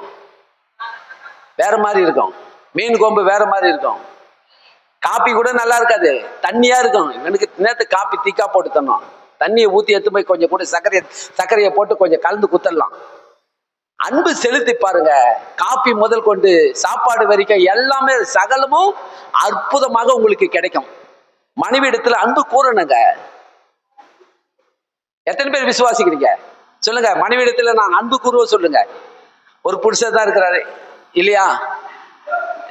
சொல்லுப்பா, மனைவி இடத்துல அன்பு கூறுவேன். இல்ல, ஐநாறு மாத்திக்கிறாரு. நான் கேட்பேன் போயிட்டு எப்படிமா இருக்கிறாரு ஐநாறு பயங்கரமான ஆளு, சாதாரணமான ஆளு கிடையாது அவரு. அவருக்கு ஒரு டீமே ஒரு எந்த டைம் கேங்க்ல இருந்தாரு அவரு. ஆனா இப்ப வந்து மாத்திக்கினாரு இல்லம்மா, நல்லா மாறிட்டாரு அவரு. நல்லா கவனிக்கிறாருங்க, நல்லா என் பேச்சை கேட்கிறாரு, நான் நல்லா இருக்கிறாரு, சம்பளம் வேலைக்கு போனா சம்பளத்தை தந்து கரெக்டா கொடுக்குறாரு, எல்லாத்துலயும் கரெக்டா இருக்கிறாரு அப்படின்னு சொல்லுவாங்க. மாத்திக்கிறோம் பாருங்க. மனைவிடத்துல அன்பு கூறும் போது குடும்பம் ஆசீர்வாதமா இருக்கும். நீங்க 2 பேரும் நல்லா இருந்தா உங்க பிள்ளைங்க உங்களை பார்ப்பாங்க. எங்க அப்பாவும் எங்க அம்மாவும் எப்படி இருப்பாங்க தெரியுமா? அவ்வளவு அந்யுன்யமா இருப்பாங்க. அடுத்தது பிள்ளைங்க என்ன பண்ணும், அவங்களுக்கு திருமணம் பண்ணி வைக்கும் போது அவங்க என்ன பண்ணுவாங்க, நம்மளை பார்த்து அவங்கள என்ன பண்ணுவாங்க, தாயும் அவங்க புருஷனும் மனைவியும் அன்புக்கு வந்து ஒருவருக்கு ஒருவர் கீழ்ப்படிந்து நடப்பாங்க. அடுத்தது என்ன சொல்றாரு பாருங்க, பிள்ளைகளே உங்கள் பெற்றோருக்கு என்ன பண்ணணுமா, எல்லா காரியத்திலும் கீழ்ப்படிங்க. இது கர்த்தருக்கு பிரியமும். பிள்ளைங்க யாருக்கு கீழ்ப்படியணும்? ஃபர்ஸ்ட் பெற்றோருக்கு கீழ்ப்படியணும். ஃபர்ஸ்ட் யாருக்கு கீழ்ப்படியணும்? பெற்றோர் என்ன வழியில நடத்துறாங்க? நல்ல வழியில தான் நடத்துவாங்க. எந்த தாய் தகப்பனும் என்ன பண்ண மாட்டாங்க, தவறான வழியில நடத்த விரும்ப மாட்டாங்க. அப்ப எல்லா தாய் தகப்பனும் நல்ல வழியில நடத்துவாங்க. இப்ப நம்ம ஆண்டவராகிய இயேசுவை ஏற்றுக்கொண்ட பிறகு நம்ம என்ன பண்ணுவோம், நீதியின் பாதையில நம்ம பிள்ளைகளை நடத்தணும்னு விரும்புவோம். அப்ப தேவன் என்ன சொல்ற, பெற்றோருக்கு பிள்ளைகளே பெற்றோருக்கு கீழ்ப்படிங்கள், எல்லா காரியத்திலையும் பெற்றோருக்கு கீழ்ப்படிங்கள். அப்புறம் என்ன சொல்றாரு, பிதாக்களே உங்கள் பிள்ளைகளை என்ன பண்ணக்கூடாது, திடனற்று போகாதபடிக்கு அவர்களுக்கு கோபம் மூட்டாதீங்க. கவனிக்கிறீங்களா? எப்படி கோபம் மூட்டுறாங்க பாத்தீங்கன்னா, பெற்றோருங்க கோபம் மூட்டுவாங்க பாருங்க. எதுனா ஒன்னா பேசுற வார்த்தைலாம், பெற்றோருங்க பேசுற வார்த்தையில நீங்க கேட்டிருப்பீங்கன்னா, எத்தனை பேர் கேட்டிருப்பீங்க? நான் நிறைய காரியத்துல கேட்டிருக்கேன். என்ன ஒன்னா, நான் சம்பாதிச்சது நீ என்னடா பெரிய எது கேட்கற? பிள்ளை வளர்ந்து வந்து கொஞ்சம் ஒரு வாலிப வயசா இருக்கும்போது சில காரியத்தெல்லாம் கேட்பான். ஏன்பா இப்படி பண்ற அப்படி பண்றன்னு கேட்கும் போது, நான் சம்பாதிச்சது நான் பண்ணுவேன், என் இஷ்டம் போல பண்ணுவேன், நான் இதை செய்வேன் அதை செய்வேன் சொல்லி அப்பா என்ன பண்ணுவாரு, பிள்ளைய கோபம் மூட்டுற அளவுக்கு பேசுவாங்க பாருங்க. அப்பவே இவங்களுக்குள்ள இருக்கிற ஒரு அண்டர்ஸ்டாண்டிங் போயிடும். எனக்கு தெரியும் பாருங்க, நான் ஒரு கம்பெனியில வேலை செய்யும் போது, அவர் பேர் பழனி என்ற ஓனரு. அவர்கிட்ட நான் வேலை செஞ்சேன், ரொம்ப நாள் வேலை செஞ்சேன். அவர் வந்து தன் பிள்ளைகிட்ட என்ன பேசினா தெரியல, 10-15 வருஷமா அந்த பிள்ளையாண்ட பேச்சுவார்த்தையே கிடையாது. ஒரே வீட்டுல தான் இருக்கிறாங்க. என்ன நான் பையன் வரான் போறான் எதுவுமே, அவனாட்ட பேசி 15 வருஷம் ஆகுதுப்பா. பாருங்க எப்படி, காரணம் என்ன, இப்படி பேசியிருப்பாரு இவரு. இன்றைக்கு அப்படிதான் பெற்றோருங்க என்ன பண்றாங்க, கோபம் மூட்டுறாங்க. இல்லப்பா, கர்த்தர் எனக்கு இதெல்லாம் கொடுத்தாரு, இதெல்லாம் இன்னைக்கு வரைக்கும் நான் நல்ல விதமா இதை பயன்படுத்திக்கிட்டு வரேன், இதை நான் வீணான வழியில செலவு பண்ணாம கண்ணும் கருத்துமா நான் என்ன பண்றேன், வீணாக்காம வரேன். அடுத்தது நான் எனக்கு அப்புறம் நீ உனக்கு தான் இதை நீ என்ன பண்ணும், அப்படிதான் நடத்தணும். எப்படி நடத்தணும்? பிள்ளைங்களுக்கு நீங்க தான் கருத்தா போதிக்கணும். பிள்ளைங்களுக்கு கோபம் மூட்டுற அளவுக்கு பேசக்கூடாது. நான் சம்பாதிச்சேன், ரத்தத்தை வேர்வையா சிந்தி நான் சம்பாதிச்சேன், நான் உழைச்சது என்னுடைய உழைப்பு, இது பாட்டம் சொத்து கிடையாது, பூட்டம் சொத்து கிடையாது அப்படி சொல்லி அவனை கோபம் மூட்டுது. பிள்ளைகளை இடத்துல அறிவில்லாதவன் நம்ம பேசி பிள்ளைகளை என்ன பண்றது, கோபம் மூட்டுற மாதிரி பேசாதீங்கன்றார் ஆண்டவர். இருக்குதோ இல்லையோ கர்த்தர் கண்டிப்பா தருவார், நீ கவலைப்படாத. நீ கேட்டது இப்ப என்னால வாங்கி கொடுக்க முடியல, சீக்கிரமா உனக்கு நான் வாங்கி கொடுக்குறேன். இது வரைக்கும் கர்த்தர் எனக்கு உனக்கு எல்லாமே நான் அவர்கிட்ட கேட்டு தான் வாங்கி கொடுத்துருக்கிறேன். இன்னைக்கு கேட்டதே நான் உனக்கு வாங்கி கொடுப்பேன், சீக்கிரத்துல வாங்கி கொடுப்பேன், கர்த்தர் அந்த காரியத்தை வாக்கி பண்ணுவார்னு சொல்லி நீங்க பேசுறது அந்த பிள்ளை காதுல கேட்கணும், அது இருதயத்தில் போய் சேரணும். அததான் சொல்றாரு ஆண்டவர். இங்க என்ன சொல்ற, பிள்ளைகள் என்ன சொல்றாரு, பிதாக்களே உங்கள் பிள்ளைகளுக்கு திடனற்று போகாதபடிக்கு அவர்களுக்கு என்ன பண்ணாதீங்க, கோபம் மூட்டாதீங்க. திடனற்று போதுன்னா என்னது, எழுதுன்னு பேசாதீங்க. அந்த வார்த்தை பேசவே கூடாது. அப்ப என்னத்த சம்பாதிச்சு கொடுத்தான், அவன் சம்பாதிச்சு கொடுத்தான், நான் சேர்த்து வச்சேன்னு நினைக்கிறேன். நான் இதை சேர்த்து வச்சேன், நான் அங்க போய் சம்பாதிச்சேன், இங்க போய் சம்பாதிச்சேன், நான் சேர்த்து வச்சேன், நான் பண்ணேன். நீங்க சொல்லி பாருங்களா, உன் காசை வேணாம் போன்னு தூக்கி போட்டு போயிடுவான். கேட்டிருப்பான், 100 ரூபாய் தான் கேட்டிருப்பான். அந்த 100 ரூபாய்க்கு 1008 வார்த்தை பேசியிருப்பாங்க. எப்ப பார்த்தாலும் இதே ஒப்பாதி வச்சு பேசுது. உன் காசே வேணாம் தூக்கி போட்டு போயிடுவான். நான் எங்கேயாவது அதனாலதான் பிள்ளைங்க தவறான வழியில போகுது. நீங்க தான் பிள்ளைங்களுக்கு என்னவா இருக்கிறீங்க, வழிகாட்டியா இருக்கிறீங்க. நீங்க தான் பாஸா இருக்கிறீங்க பிள்ளைங்களுக்கு. அவன் வேற தலைவனை தேர்ந்தெடுத்துருவான். அங்க போயிட்டு வெளியே போயிட்டு பிள்ளைங்க வேற தலைவனை தேர்ந்தெடுக்கிறதுக்கு காரணம்னா அப்பாவும் அம்மாவும் சரியான ரெஸ்பான்ஸ் கொடுக்காதொட்டி தான். நீங்க பேசுற வார்த்தை ஜாக்கிரதையா பேசணும். ஒரு வார்த்தை பேசணும், அந்த ஒரு வார்த்தை பிள்ளையின் இருதயத்துல பதிகிற அளவுக்கு பேசணும். நீங்க இது என்னுடைய அப்பா விட்டுட்டு போனாருப்பான், அப்பா விட்டுட்டு போனாலும் நான் இதை என்ன பண்ணேன், என் பிள்ளைகள் 2 பேரையும் படிக்க வைக்கணும், படிக்க வச்சேன், இன்னைக்கு வரைக்கும் படிக்க வச்சுட்டேன். இனி செய்ய வேண்டிய காரியத்தெல்லாம் செஞ்சு இதுக்கப்புறம் நீங்க என்ன பண்றீங்க, நான் காத்துக்கு வந்தது போல நீங்க காத்துங்க. பேசுறது வார்த்தை ரொம்ப முக்கியம். இதைதான் சொல்றாரு, பிள்ளைகள் திடனற்று போகும்படி நீங்க என்ன பண்ணாதீங்க, கோபம் மூட்டாதீங்கன்றாரு. நாம எந்த ராஜ்யத்துக்குள்ள இருக்கிறோம், தேவ ராஜ்யத்துக்குள்ள இருக்கிறோம். தேவராஜ்யத்தில் இருக்கிற நீங்களும் நானும் பேசுகிற வார்த்தை அந்த பிள்ளைகளுக்கு உள்ள இருதயத்தை என்ன பண்ணணும், தட்டி எழுப்பணும். அதுங்க எழும்பி நிக்கணும். மலை மேல இருக்கிற பட்டணம் போல பிரகாசிக்கிற வார்த்தையை அந்த பிள்ளைகள் இருதயத்துக்கு போய் சேர்ற மாதிரி பேசணும். பேசி பாருங்க, கண்டிப்பா உங்க பிள்ளைங்க உங்க விட்டு போவே மாட்டாங்க. உங்க மேல அவ்வளோ என்னவா இருப்பாங்க, அன்பை செலுத்துவாங்க, ஐக்கியமா இருப்பாங்க. எதனா ஒண்ணா உங்களுக்காக எல்லாவற்றையும் செய்கிறவர்களா இருப்பாங்க. விசுவாசிக்கிறீங்களா? பாருங்க, அடுத்தது சொல்றாரு, வேலைக்காரரு சரீரத்தின்படி உங்கள் எஜமானங்களுக்கு என்னவா இருக்கிறீங்க, எஜமான்களா இருக்கிறவர்களுக்கு எல்லா காரியத்திலேயும் கீழ்ப்படிந்து நீங்கள் மனுஷருக்கு பிரியமாய் இருக்க விரும்புகிறவர்களாக, பார்வைக்கு ஊழியம் செய்யாமல் தேவனுக்கு பயப்படுவர்களாக கபடம் இல்லாத இருதயத்தோட ஊழியம் செய்யுங்கள். ஆமா, வேலை செய்யறது இல்லையா, வேலை செய்யணும். நம்ம வேலை செய்யற இடத்துல இன்னைக்கு எல்லா இடத்துலயும் கேமரா போட்டுட்டாங்க, சிசிடிவி கேமரா போட்டாங்க. அப்படி இருந்தா அப்படி இப்படி பண்ணின்னு தான் இருக்கிறானுங்க. வேலைக்காரங்க வேலை சரியா செய்தது அங்கங்க ரூமுக்குள்ளேயே போட்டாங்க, கடைக்குள்ளே உள்ளே போட்டாங்க வேலை செய்யறதெல்லாம். ஆனா பார்வைக்கு வேலை செய்கிறவங்க இல்லாம நீங்க உங்களுடைய எண்ணங்கள், உங்களுடைய நோக்கங்கள் இல்ல, கர்த்தர் இந்த வேலையை எனக்கு கொடுத்திருக்கிறாரு, அவர் நான் என்ன பண்ண மாட்டேன், அந்த வேலையுடைய எஜமானுக்கு வரானோ வரலையோ, அவர் இருக்கிறாரோ இல்லையோ, அதனால நான் அவர் வந்தாலும் வரலனாலும் இருந்தாலும் இல்லைனாலும் ஒரே மாதிரியா நான் வேலை செய்வேன். எனக்கு மேல ஒரு எஜமான் இருக்கிறாரு, என் தேவன் இருக்கிறாரு, அவர் பார்க்கிறாரு. யோசேப்பு அப்படிதான் இருந்தார் பாருங்க. யோசேப்புக்கு ஒரு வேலையை கொடுத்தாரு போர்த்திபாரு. யோசேப்புக்கு வேலையை கொடுத்த உடனே அந்த போர்த்திபார் என்ன பண்ணாரு, போர்த்திபார் அந்த வேலையை கொடுத்த உடனே யோசேப்பு என்ன பண்ணாரு, போடா இவன் நம்மள அடிமையா வச்சிருக்கிறான், நம்ம எதுக்கு இவனுக்கு உழைச்சி கொடுக்கணும், இவன் கொடுத்த வேலையெல்லாம் நம்ம செய்யணுமா, அவன் வரும்போது செய்யலாம், வராதப்ப போய் உட்காந்துக்கின்னு எதுனா பண்ணலாம் அப்படின்னு சொல்லி இருந்திருக்கான். இல்ல பாருங்க, யோசேப்புக்கு கொடுத்த வேலையை எல்லாவற்றிலும் எப்படிப்பட்டவனா இருந்தான் பாத்தீங்கன்னா, போர்த்திபா வராரோ வரலையோ, இருக்கிறாரோ இல்லையோ, எனக்கு கொடுத்த வேலையில நான் என்ன பண்ணுவேன், கர்த்தர் என்னோடு இருக்கிறாரு, அவர் என்னோடு இருக்கிறதுனால இந்த இடத்துல செய்யற வேலையின் நிமித்தம் எனக்கு என்ன கிடைக்கும், மேன்மை கிடைக்கும், தேவன் எனக்கு உயர்வை கொடுப்பாரு அப்படின்னு சொல்லி யோசேப்பு அப்படிதான் செஞ்சா இருப்பாங்க. முதல் தோட்டத்து வேலையை கையில கொடுக்குறாங்க யோசேப்பு கிட்ட. வேலையை கொடுத்த உடனே யோசேப்பு என்ன பண்ணாரு பாத்தீங்கன்னா, அந்த வேலையை அந்த தோட்டத்தை நந்தவனம் மாதிரி ஆக்கிட்டாரு. பார்த்து ஆச்சரியப்படுறாங்க. எவ்வளவு பேர் செஞ்சாங்க, எத்தனையோ பேர் கையில நாங்க இந்த வேலையை கொடுத்தோம், யாருமே இந்த வேலையை இப்படி என்ன பண்ண சீரமைக்கல. இவர் இப்படி சீரமைத்தாரு. என்ன காரணம் பார்த்தீங்கன்னா, கர்த்தர் என்னோடு இருக்கிறாரு, எனக்கு மேல ஒரு எஜமானர் இருக்கிறாரு. இந்த எஜமானம் இல்ல, இந்த எஜமானர் காட்டில் இன்னொரு எஜமானர் எனக்கு இருக்கிறாரு. அவர் என்னை உயர்த்துவார், என்னை மேன்மைப்படுத்துவார். நான் கொடுத்த வேலையில நான் அறிவோடு புத்தியோடு ஞானத்தோடு செயல்படுவேன் என்கிற எண்ணத்தோடு அவர் என்ன பண்ணாரு, செய்தாரு. அப்போது என்ன நடந்தது பாத்தீங்கன்னா, அந்த இடத்துல மேன்மை கிடைத்தது, உயர்வு கிடைத்தது. எகிப்து தேசத்துக்கே அவன் அதிபதி ஆனான். இது எப்படி நடந்தது?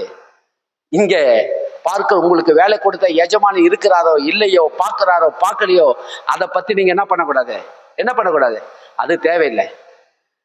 கொடுத்த வேலைக்கு ஏத்த நம்மளுக்கு கை நிறைய சம்பளம் கொடுக்குறாரு, நம்மளால அந்த எஜமானுக்கு நஷ்டம் வரக்கூடாது. நான் கண்டிப்பாக நல்லா செய்வேன் சொல்லி உங்களுடைய நீங்க என்ன பண்ண, நீங்க செய்யும் போது கர்த்தர் அந்த இடத்துல இருக்கிறாரு என்ற எண்ணத்தோடு செய்யணுமா. அதை தான் சொல்றாரு பாருங்க. என்ன சொல்றாரு, வேலைக்காரர்கள் நீங்க என்ன பண்ண, கீழ்ப்படிந்து நீங்கள் மனுஷருக்கு பிரியமா இருக்க விரும்புகிறவர்களாய், பார்வைக்கு ஊழியம் செய்யாமல் தேவனுக்கு பயப்படுகிறவர்களாக, கபடம் இல்லாத இருதயத்தோடு ஊழியம் செய்யலாம். மனுஷனுடைய பார்வைக்கு செய்யக்கூடாதான், தேவன் இருக்கிறாரு பயத்தோடு, கபடம் இல்லாத. கபடனா என்னது? கபடம் இல்ல. நம்ம சம்பாதிச்சு அவனுக்கு கொடுக்கணுமா, அதுக்கு பேர் தான் கபடம். நம்ம சம்பாதிச்சு தான் கொடுக்குறோம், நம்மளாலதான் எல்லாமே நடக்குது. நம்ம சம்பாதிச்சு சேர்த்து வச்சுட்டான் பத்தி, அவன் நல்லா தான் சம்பளம் வாங்கி போயிருப்பான். அவனுக்கு கொடுக்க வேண்டிய சம்பளம் கொடுத்து எல்லாம் தெரியுமா. ஆனா அவன் வாயிலிருந்து வர்றது என்னது, என்னாலதான் இந்த ஓனரே இந்த அளவுக்கு சம்பாதிச்சு இருக்கிறான். இதுக்குதான் கபடமான வார்த்தை. இதை பேசாதீங்கன்றாரு. நீங்கள் கர்த்தராகிய கிறிஸ்துவை சேவிக்கிறதுனால என்ன பண்ணணுமா, யாரை சேவிக்கிறீங்க நீங்க? இன்னைக்கு எல்லாரும் எதுக்காக ஆலயத்துக்கு வந்தீங்க? கர்த்தரை ஆராதிப்பதற்காக, கர்த்தருடைய போதனையை கேட்டு அதன்படி நடப்பதற்காக தான் நீங்க எல்லாரும் வந்துக்கிறீங்க. அதை தான் சொல்றாரு. அந்த போதனையை கேட்டு அதன்படி நடக்கிறதா சேவிக்கிறது இல்லையா? அதுதான் இங்க சொல்றாரு.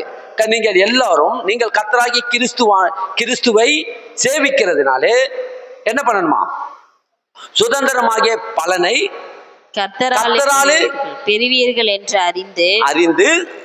அடுத்த கடைசி வசனம் பாருங்க, நல்லா இருக்குது. எதை செய்தாலும் அதை மனுஷருக்கு என்று செய்யாமல்.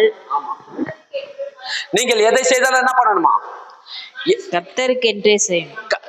மனுஷனுக்கென்று செய்யாமல் கர்த்தருக்கென்றே மனப்பூர்வமாய் செய்யுங்கள். எதை செய்தாலும் மனுஷனுக்கென்று செய்யாமல் கர்த்தருக்கென்று மனப்பூர்வமாய் செய்யுங்கள். அநியாயம் செய்கிறவன் தான் செய்த அநியாயத்திற்கேற்ற பலனை அடைவான், பட்சபாதமே இல்லை. பட்சபாதமே இல்லையா? அந்த இடத்துல என்ன கிடையாது, பட்சபாதம் பார்க்க மாட்டாரு. அதுக்கேற்ற பலனை ஆண்டவர் என்ன பண்றாரு, கொடுத்தே தீர்வாரு. அநியாயம் செஞ்சுட்டாங்க, நீங்க கவலைப்படாதீங்க, கர்த்தர்கிட்ட ஒப்படைச்சிருங்க அவனை. பட்சபாதம் இல்லாத அவனுக்கு ஏற்ற பலனை தேவன் கொடுப்பாரு. அதனால்தான் நீங்க எதை செய்தாலும் மனுஷனுக்கென்று செய்யாமல் கர்த்தருக்கென்று மனப்பூர்வமாய் செய்யுங்கள். சபைக்கு நீங்க ஏதாவது ஒரு காரியம் பண்றீங்கன்னா, மனுஷனுக்கென்று நான் செய்யலைங்க, என் கர்த்தருக்கென்று செய்தேன். என்னுடைய பொக்கிஷம் பரலோகத்துல நான் சேர்த்து வைக்கணும், அதற்காக நான் இதை கொடுத்தேன். அப்படிதான் நம்ம நினைக்கணும் இல்லையா? இங்க ஆலயத்தை கட்டும் போது எனக்கு சொன்னாங்க, இங்க ஏங்க கட்டுறீங்க அப்படின்னு தான் சொன்னாங்க. இல்ல கர்த்தர் இந்த இடத்தை கொடுத்தது அதுக்காக தான் கொடுத்திருக்கிறாரு, ஆலயம் கட்டுவதுக்காக தான் கொடுத்திருக்கிறாரு. நான் எங்கெங்கயோ போய் இடத்த தேடுறேன் பாருங்க, இந்த இடத்த வச்சுக்கின்னு தேடுறேன். கர்த்தர் அப்படி சொல்றாரு, நீங்க தான் கட்டணும், இங்கே கட்டு அப்படின்றாரு. நம்ம எதுக்கு இந்த இடத்த கட்டணும், நம்ம இதை வீட்டுக்கு யூஸ் பண்ணலாமே, இதுக்கோசம் அந்த எண்ணத்துக்கே நான் இடம் கொடுக்கல பாருங்க. கர்த்தருக்கு கொடுத்தது கர்த்தருக்கு நம்ம என்ன பண்ணுவோம், கர்த்தருக்கென்று பயன்படுத்துவோம். அப்படிதான் சொல்லி கர்த்தருக்காக தான் நான் இதை என்ன பண்ணோம், ஆலயமா கட்டணும். அநேகர் வந்து இந்த இடத்துல தேவனுடைய வார்த்தையை கேட்கணும். அப்படிதான் நான் என்ன பண்ண தொடங்கணும். அதனால நம்ம எதை செய்தாலும் யாருக்காக செய்யணும், தேவனுக்காக செய்யுங்க, கர்த்தருக்காக செய்யுங்க, என் ஆண்டவராகிய இயேசுக்காக செய்யுங்க. அவர் நமக்காக வந்தார், இந்த உலகத்துல வந்து நம்மளை மீட்டு எடுத்தார். பாவத்தில் இருந்தோம், அக்கிரமத்தில் இருந்தோம், துரோகிகளா இருந்தோம், சத்துருக்களா இருந்தோம், குற்றமற்றவர்களாய் இன்றைக்கு மாற்றி நம்மளை பரிசுத்தனாய் ஆக்கி தேவனுக்கு முன்பாக நிற்கும்படி தகுதி உள்ளவனா ஆக்கிட்டாரு. இன்னும் ஒரே ஒரு அதிகாரத்தை மட்டும் நம்ம படிச்சிடலாம். இன்னும் ஒரே ஒரு அதிகாரம், ஒரு 5-10 நிமிஷம் நம்ம அதை பார்த்துடலாம் பாருங்க. 1 தெசலோனிக்கேயர் புத்தகத்தை எடுத்துங்க. 1 தெசலோனிக்கேயர் புத்தகம் 4ஆம் அதிகாரத்துக்கு 13ஆம் வசனத்திலிருந்து நம்ம பார்ப்போம். 13. 1 தெசலோனிக்கேயர் புத்தகம் 4ஆம் அதிகாரம் 13ஆம் வசனம். அன்றியும் சகோதரரே, ம், நித்திரை அடைந்தவர்களின் நிமித்தம் ம், நீங்கள் நம்பிக்கையற்றவர்களான மற்றவர்களைப் போல துக்கித்து ம். அறிவில்லாதிருக்க எனக்கு மனதில்லை. இயேசுவானவர் மரித்து பின்பு எழுந்தார் என்று விசுவாசிக்கிறோமே. அப்படி போதும், பாருங்க, நிறுத்துங்க. அன்றியும் சகோதரரே, நீங்க வாழ்கிற வாழ்க்கையில நம்பிக்கையோட வாழணும். என்ன நம்பிக்கையில வாழணும் இங்க சொல்றாரு பாருங்க. அன்றியும் சகோதரரே, நித்திரை அடைந்தவர்கள் நிமித்தம் நீங்கள் நம்பிக்கையற்றவர்களாக மற்றவர்களைப் போல துக்கித்து அறிவில்லாத இருக்கக்கூடாது, இருக்க மனதில்லை. அறிவில்லாதிருக்க புரியுதுங்களா? என்ன நித்திரை அடைந்தவர்கள் சொன்னா, இந்த உலகத்துல எல்லாருக்கும் மரண நிச்சயம். சங்கீத புத்தகம் 84:48 சொல்லுது. என்ன சொல்லுது பாத்தீங்கன்னா, மரணத்தை காணாமல் உயிரோடு இருப்பவன் யார்? இன்னைக்கு அநேகர் என்னென்னமோ வழியை தேடிக்கிட்டு இருக்காங்க. சாகாம இருக்கிறதுக்கு என்ன வழி? இப்ப எல்லாம் பணத்தை வச்சு எப்படியாவது, பணத்தை வைத்து எப்படியாவது சாகாம இருக்கணும், சாகவே வரக்கூடாது. அதுக்கு என்ன செய்யணும் சொல்லி இன்னைக்கு எல்லாரும் அப்படிப்பட்ட ஆராய்ச்சி தேடிக்கிட்டு இருக்கிறாங்க. பெரிய பெரிய பணக்காரலாம் சாவே வரக்கூடாது. அடுத்தது இளமையாவே இருக்கணும், முதிர் வயதே வரக்கூடாது. முதிர் வயதே வரக்கூடாது சொல்லி அதற்காக என்ன லேகியம் இருக்குது, என்ன எப்படிப்பட்ட இது இருக்குது? நம்ம தமிழ்நாட்டுல ஒருத்தர் இருந்தார் இல்லையா? யார் இருந்தது தமிழ்நாட்டுல? எம்ஜிஆர் இருந்தாரு, முதலமைச்சர் எம்ஜிஆர் இருந்தாரு. அவரு என்ன பண்ணா தெரியுமா? எப்போது இளமையாவே இருக்கணும்னு சொல்லி தங்க புஷ்பத்தை சாப்பிட்டுக்கிட்டே இருந்தாராம். ஆனா முதுமையாவே இருந்த எப்படி இருந்தாரு? இளமையாவே இருந்தாரு? இளமையா இல்லையே. அவரு இப்படிய எண்ணெய் தங்க புஷ்பத்தை சாப்பிட்டா, தங்கத்தை என்ன பண்ணி அதை என்னமோ எப்படி அதை கொடுத்தாங்க தெரியல, சாப்பிட்டாரு. அதனால இளமையா இருப்பேன்னு சொல்லி அநேகர் சொன்னாங்க சொல்லி அதை பயன்படுத்தின்னு வந்தாராம். ஆனா இல்லையே, இளமையா இல்லையே. மாற்ற முடியாது பாருங்க. ஆண்டவர் ப்ரோக்ராம் செட் பண்ணி உள்ள வச்சாச்சு. மனுஷனுடைய ஆயுசு நாட்கள் இது வரைக்கும் இருக்கணும், அவன் நாளுக்கு நாள் அவன் முதிர் வயது அடைய வேண்டும் என்பது தேவன் அப்படிப்பட்ட இது உண்டாக்கி வச்சுட்டார், ப்ரோக்ராம் செட் பண்ணி வச்சுட்டாரு. இதை யாராலையும் மாற்ற முடியாது. ஆனால் அதனால நான் உங்களுக்கு சொல்லுகிறேன், மற்றவர்களை போல அன்றியும் நித்திரை அடைந்தவர்கள் நிமித்தம் நீங்கள் என்ன பண்ணணும்? நம்பிக்கையற்றவர்களான மற்றவர்களை போல துக்கித்து அறிவில்லாத இருக்க எனக்கு மனதில்லை. இயேசுவானவர் மரித்து பின்பு எழுந்திருந்தார் என்று விசுவாசிக்கிறோமே. எல்லாரும் இயேசு மரித்தாரா இல்லையா? எப்ப மரித்தாரு? 2000 வருஷத்துக்கு முன்ன இயேசு மரித்தாரு. மரித்து உயிரோடு எழுந்து வந்துட்டாரு. எழுந்து வந்தாரா இல்லையா? எல்லாரும் எழுந்து வந்ததுக்கு வேதம் சாட்சி. வேதத்துல அநேக இடங்களில என்னால காட்ட முடியும். அவர் உயிரோடு எழுந்து வந்ததை 500 பேர் கண்ணால பார்த்துருக்கிறாங்க.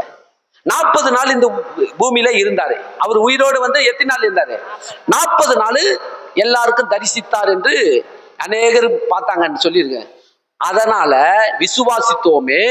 அப்படியே இயேசுவுக்குள் நித்திரை அடைந்தவர்களையும் தேவன் அவரோடு கூட என்ன பண்ணுவாராம்?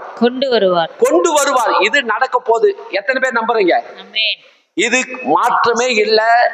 நீங்க போயிட்டு நான் வந்து எனக்கு வயசே ஆகக்கூடாது, எனக்கு மரணமே வரக்கூடாது, உலகம் போற போக்குல நம்ம ஒரு நாளும் அந்த இப்படிப்பட்ட எண்ணத்துக்கு இடம் கொடுக்க கூடாது.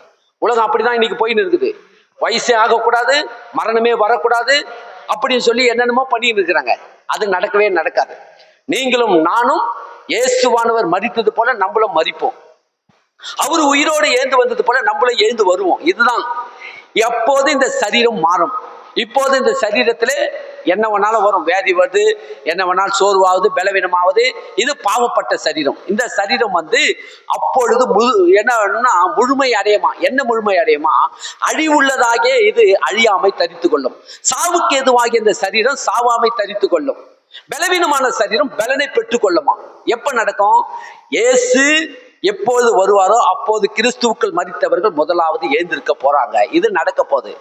அதற்கு பின்பாக என்ன நடக்குன்னா, கர்த்தருடைய வார்த்தையை முன்னிட்டு நாங்கள் உங்களுக்கு சொல்லுகிறதாவது, கர்த்தருடைய வருகை மட்டும் உயிரோடு இருக்கிற நாம் நித்திரை அடைந்தவர்களுக்கு முந்தி கொள்வதில்லை. கவனிக்கிறீங்களா? இப்ப மரித்து போய் எல்லாரும் இருக்கிறாங்க பாருங்க, அவங்களுக்கு முன்ன நம்ம முந்தி கொள்ளுது. யார் முதல்ல எழுந்திருப்பாங்கன்னு சொன்னா, மரித்தவர்கள் முதலாவது எழுந்து அவரோடு கூட வருவாங்க. எப்போ வருவாங்கன்னு சொன்னா, அதுக்கு கீழ் வசனம் சொல்றாங்க, ஏனெனில் கர்த்தர் தாமே ஆரவாரத்தோடும் பிரதான தூதனுடைய சத்தத்தோடும் தேவ எக்காலத்தோடும் வானத்திலிருந்து இறங்கி வருவார். அப்பொழுது கிறிஸ்துவுக்குள் மரித்தவர்கள் முதலாவது எழுந்து அவர் கூட வருவாங்க. யார் வருவாங்களா? அவர் கூட கிறிஸ்துவுக்குள் மரித்தவங்க எல்லாம் வரப்போறாங்க. இதெல்லாம் நீங்க என்ன பண்ணணும்? இதெல்லாம் கற்பனை பண்ணி இதெல்லாம் தரிசி இதில் என்ன பண்ணணும்? விசுவாசத்துல வைத்து கொள்ளணும். இதுதான் நடக்க போகுது. ஐயோ எனக்கு வயசாயிடுச்சுங்க, கை வரலங்க, கால் வரலங்க. அது அப்படிதான், இது பாவப்பட்ட சரீரம். நீங்க ஜெபம் பண்ணி ஒவ்வொரு நாளும் ஜெபம் பண்ணி பலனை பெற்றுக்கொள்ளணும். பலவீனம் தன்னை பலவான் என்று சொல்லுங்க. ஆண்டவர் சொல்றாரு, என் பலவீனத்திலே உங்கள் பலன் பூரணமா இறங்கும். இனி உங்களுக்கு பலவீனமே வராது. உங்கள் சரீரம் இனி வயசாகாது. இனி உங்க சரீரம் கை கால் முட்டி எல்லாம் எதுவும் வலிக்காது. இல்ல, ஆண்டவர் அப்படிலாம் சொல்லல. பலவீனம் வரும். உங்கள் பலவீனத்திலே என் பலன் பூரணமாய் இறங்கும். ஆண்டவர் அப்படிதான் அனுப்ப முடியும். பூமியில இருக்கிற வரைக்கும் பலவீனம் வந்துகிட்டு தான் இருக்கும். கை கால் வலிக்கும், இடுப்பு வலிக்கும், தலை வலிக்கும், எல்லாம் வலிக்கும். கர்த்தருடைய பலனை பெற்றுக்கொண்டு சோர்ந்து போகிறவனுக்கு பலனும் சத்துவம் இல்லாதவனுக்கு சத்துவத்தை அனுப்புவேன் என்றார். அவர்கிட்ட வாங்கி நீங்க என்ன பண்ணணும்? வாழணும். இதுதான் வாழ்க்கை. எல்லாத்துக்கும் நான் ஹாஸ்பிட்டலுக்கு போறேன் ஹாஸ்பிட்டலுக்கு போவாதீங்க. தேவனிடத்துல போயிட்டு நீங்க ஜெபம் பண்ணி, ஆண்டவரே என் பலவீனத்துல உங்க பலனை தருவோம், நீங்களே பலனை கொடுங்கப்பா. ஆண்டவரே உங்களுடைய தழும்புகளால் என்னை குணமாக்கினேன் என்று சொன்னீங்களே, இந்த வேதியிலிருந்து என்னை குணமாக்குங்க, நான் சுகமானேன். இதெல்லாம் நீங்க பெற்றுக்கொண்டு வாழணும். வாழ்ந்து அப்போது கிறிஸ்துக்கள் மரித்தவர்கள் முதலாவது எழுந்திருக்கிறாங்க இல்லையா, இப்பின்பு உயிரோடு இருக்கிற நாமும், இங்க சொல்றாரு பாருங்க, உயிரோடு இருக்கிற நாமும் கர்த்தருக்கு எதிர்கொண்டு போக மேகங்கள் மேலே அவரோடு கூட என்ன பண்ணுமா? ஆகாயத்தில் எடுத்து. எப்படி போவீங்க? இப்ப மேகத்து மேல நீங்களும் நானும் பறக்க போறோம். மேகத்து மேல எப்படி போவீங்க? கை கால் வச்சு நடக்க முடியுமா? மேகத்து மேல அவர் வரும்போது நீங்கள் நானும் பறக்க போறோம். இது சத்தியம். எத்தனை பேர் விசுவாசிக்கிறீங்க? விசுவாசிக்கிறவர்களே பாக்கியவான்கள். அததான் சொல்றாரு பாருங்க, உயிரோடு இருக்கிற நீங்களும் நானும் எதிர்கொண்டு போக மேகங்கள் மேல் அவரோடு கூட ஆகாயத்திலே எடுத்து கொள்ளப்பட்டு இவ்விதமாய் எப்பொழுதும் கர்த்தரோடு கூட இருக்க போகிறோம். இது சத்தியம். இதுல எந்த மாற்றம் கிடையாது. கிறிஸ்துக்குள் வாழ்கிற வாழ்க்கை சாதாரண வாழ்க்கை கிடையாது. இது உலகத்திலே யாருக்கும் கிடைக்காத மாபெரும் பாக்கியத்தை கர்த்தர் நமக்கு கொடுத்திருக்கிறார். கிறிஸ்துக்குள்ள வாழ்கிற நீங்களும் நானும் எடுத்துக்கொள்ளுவோம். கர்த்தரோடு எப்பொழுதும் வாழ போறோம். ஆகையால என்ன பண்ணணுமா? கடைசி வசனம் சொல்றாங்க, ஆகையால இந்த வார்த்தைகளினாலே நீங்கள் ஒருவரை ஒருவர் தேற்றுங்கள். என்ன பண்ணணுமா? ஆமா, உடனே ஒருத்தவங்க 10 படிக்கா இருக்கிறாங்கன்னா உடனே சோகமா போய் உட்காந்துங்க அழுதுன்னு இருக்காதீங்க. கவலைப்படாதீங்க. நீங்க முன்ன போறீங்க, நாங்களும் பின்னாடி வரோம். சொல்லுங்க, என்ன சொல்லுங்க? அவ்வளவுதான், நீங்க முடிஞ்சிச்சு. நீங்க இது வரைக்கும் வாழ்ந்து முடிச்சிட்டீங்க. அதையும் மரணத்தை பத்தி ஏன் அழுவுறீங்க? துக்கித்து அழுவாதீங்க. நான் உங்களை விட்டுட்டு போறேனே, என் பிள்ளைய விட்டுட்டு போனேன், என் பேரன் கல்யாணத்தை பார்த்துட்டு போலான்னு நினைச்சினேன், என் பேத்தி கல்யாணத்தை, இது பார்த்ததுலாம் போதும். எவ்வளவு பேர் இது பார்த்தோம்? பொண்ணு கல்யாணத்தை பார்த்தோம், பேர கல்யாணத்தை பார்த்தோம், பேத்தி கல்யாணத்தை பார்த்தோம். இன்னும் பேரன் பொந்துக்குன்னு தான் இருக்கும். எல்லாத்தையும் பார்க்காத போயிட்டேன்னு கவலைப்படாதீங்க. சொல்லுங்க, நான் முன்ன போறேன், அப்புறம் நீங்க வாங்க. நம்ம எல்லோரும் கர்த்தரோடு வாழ்கிற வாழ்க்கை. யார் சொல்லணும்? முன்ன படுத்த படிக்கா இருக்கிறவங்க சொல்லணும். சோர்ந்து போவாதீங்க, கவலைப்படாதீங்க. ஐயோ படுத்துட்டேனே. ஆமா, இது அப்படிதான். இது இந்த சரீரம் ஆதாம் செய்த பாவத்து நிமித்தம் இந்த சரீரத்துக்குள்ள பாவம் உள்ள நோய்ஞ்சிச்சு. இதை யாராலும் சரி செய்ய முடியாது. ஆண்டவர் எதை சரி பண்ணிட்டாரு? மீட்டு எடுத்துட்டாரு. பாவத்துல இருந்து நம்மளை மீட்டு எடுத்துட்டாரு. சரீரம் நாளுக்கு நாள் என்ன ஆகுதான்? சுகத்தை பெற்றுக்கொண்டு வாழ்ந்து இருக்கான். அவ்வளவுதான். பரிபூர்ணமான சுகத்தை தேவன் என்ன பண்ணல, சரீரத்துக்கு வேதியே வராதுன்னு சொல்லி ஆண்டவர் அப்படிப்பட்ட ஒரு சேப்பா குட்டி நமக்கு கையில கொடுக்கல. சரீரத்துல வேதி வரும், பலவீனம் வரும், சோர்வு வரும். சோர்ந்து போகும் போதெல்லாம் கர்த்தர்கிட்ட இருந்து பலனை பெற்று வாழணும். அததான் சத்தியம். நீங்க ஒருவரை ஒருவர் தேற்றுங்க. என்ன சொல்லி தேற்றணும்? என்ன சொல்லி தரணும்? நீங்களும் நானும், ஆண்டவராகிய இயேசு வருவாரு, வரும்போது நீங்களும் நானும் அவரோடு கூட போவோம். அப்படியே அவர் வரத்துக்கு முன்ன மரித்தாலும் கவலை இல்லை. நாங்க எல்லோரும் என்ன இருப்போம்? பரதேசில இருப்போம். அவர் வரும்போது எங்களை எல்லாரையும் என்ன பண்ணுவாரு? நான் முன்ன போயிருக்கிறேன் இல்லையா, ஆண்டவரோடு புதிய சரீரத்தோட என்னை கூட்டுக்கிட்டு வருவாரு. அவர் என்னை கூட்டுக்கிட்டு வரும்போது நீங்களும் என்னோடு கூட மேகத்தின் மேல பறந்து வருவீங்க. அப்போது எல்லாரும் ஒன்றாய் வாழ போறோம். இதுதான் சத்தியம். கிறிஸ்துக்குள் வாழ்கிற வாழ்க்கை நல்ல வாழ்க்கை. விசுவாசிக்கிறீங்களா? நம்ம என்ன இடத்துல வந்திருக்கிறோம்? நல்ல இடத்துக்கு வந்திருக்கிறோம். சொல்லுங்க, நல்ல இடத்துக்கு வந்துருக்கீங்க சொல்லுங்க. ஆமா, அதனால சோர்ந்து போவாதீங்க. என் பிள்ளைய விட்டுட்டு போனேன், என் பேரனை விட்டு போனோம், என்ன நடக்குமோ? இது வரைக்கும் உதவி செய்த எபினேசர் இன்னமும் உதவி செய்வார். என் பிள்ளைகளை காப்பார், என் பேரனை காப்பார், என் பேத்திகளை காப்பாரு. என்ன நடத்தினா மாதிரி என் பிள்ளைகளை அவர் கையில நான் ஒப்பு கொடுத்துட்டு போறேன். அவர் பார்த்துப்பாரு, எனக்கு கவலை இல்லை, நான் போறேன்னு சொல்லிட்டு சந்தோஷமா நம்ம போலாம். விசுவாசிக்கிறீங்களா? மரணத்தை பத்தி யாருமே என்ன பண்ணக்கூடாது? துக்கித்து அழுவவே கூடாது. உலகத்தார் அழுகிற விதமா நம்ம அழுவே கூடாது.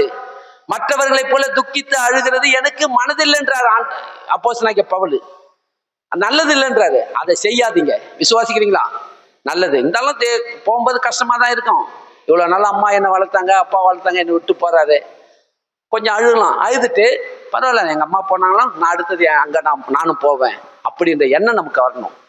அதுதான் ஒரு நல்ல விசுவாசத்துக்குரிய வாழ்க்கை. கர்த்தருக்கு ஸ்தோத்திரம். நம்ம எல்லாரும் எழுந்திருப்போம். தேவன் நல்லவர்.